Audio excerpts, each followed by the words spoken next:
అపరిశుభ్రమైన ప్రాంగణం, శిథిలమైన భవనం, కిటికీలే లేని గదులు, పెచ్చులుడుతున్న గోడలు, పాఠాలు ఓ చోట, మధ్యాహ్న భోజనం మరో చోట, తాగేందుకు స్వచ్ఛమైన నీరు దొరకని పరిస్థితి. అడుగడుగున అవస్థలతో సమస్యల సుడిగుండంలో చిక్కుకుంది నెల్లూరు జిల్లా మినగల్లు పాఠశాల. దిక్కులేని పరిస్థితుల్లో పిల్లలు బిక్కుబిక్కుమంటూనే చదువులు కొనసాగిస్తున్నారు.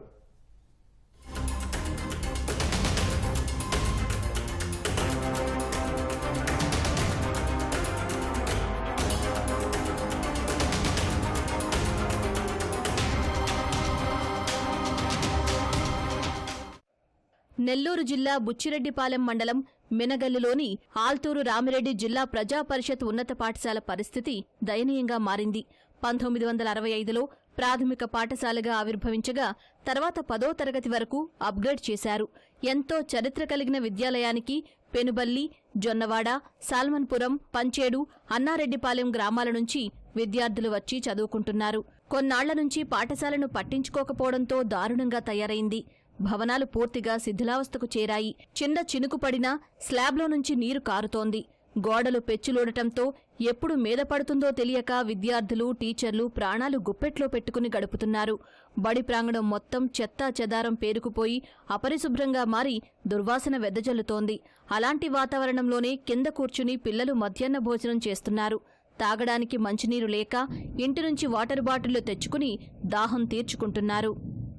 ఇక్కడ బిల్డింగ్లు పెచ్చులు రాలుతున్నాయి. పాత బిల్డింగ్లు, కొత్త బిల్డింగ్లు కట్టారు కానీ అవి ఇంకా పూర్తి కాలేదు.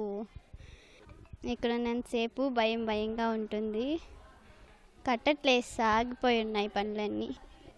పూర్తిగా కట్టాలని కోరుకుంటున్నాను. మంచి స్టాఫ్ ఉన్నారు, అందరూ బాగా చెప్తున్నారు. కానీ మాకు రూములు పెచ్చులు పడిపోతున్నాయి, పగిలిపోయినాయి. వాన వస్తే నీళ్లు వస్తున్నాయి. బెంచీలు కూడా లేవు, కిటికీలు కూడా లేవు. మేము చాలా ఇబ్బంది పడుతున్నాము. అవన్నీ కానీ పూర్తి చేస్తే మేము ధైర్యంగా చదువుకోగలుగుతాం. ఇక్కడ బెంచీలు లేవు, వాటర్ ఎప్పుడంటే బాగా రావు. పెచ్చులు పడుతున్నాయి పైనుంచి.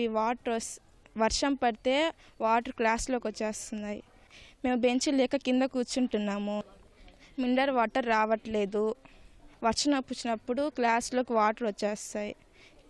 కిటికీలు లేవు, బురదగా ఉంటుంది.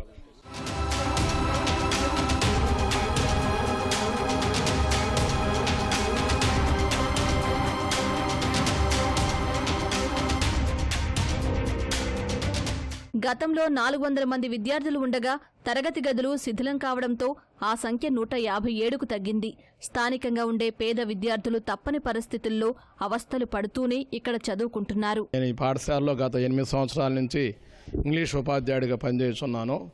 వర్షం వస్తే చాలా ఇబ్బందిగా ఉంటుంది సార్. స్కూల్ ముందర నీళ్లుంటాయి, స్కూల్ వెనకాల కూడా నీళ్లుంటాయి. వర్షం వచ్చిన రోజు స్టాఫ్ రూమ్లో వచ్చేసి నీళ్లుంటాయి, తర్వాత పక్క రూమ్లో కూడా నీళ్ళు ఉంటాయి, పెచ్చులు రాలిపోతుంటాయి.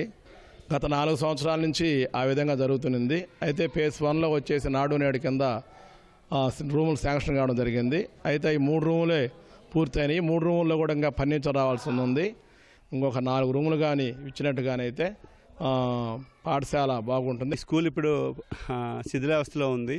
మొన్న ఎమ్మెల్యే మేడం గారు వచ్చి దృష్టిలో తీసుకుపోయినాక మేడం గారు మా శుభ్రపాలన భాగంగా ఈ స్కూల్ మా ఊరికి వచ్చినప్పుడు ఈ స్కూల్ని చూసి దీని మీద జడ్పీలో కంప్లైంట్ చేసి దీనికి కొత్త అడిషనల్ రూమ్స్, ఇంకో 3 అడిషనల్ రూమ్స్, ఒక 2 స్టాఫ్ రూమ్స్, మళ్ళీ స్కూల్ని డెమాలిష్ మొత్తం క్లీన్ చేసి నీట్గా సుందరవంతంగా తయారు చేయడానికి మేడం గారు కృషి చేస్తుంది సార్.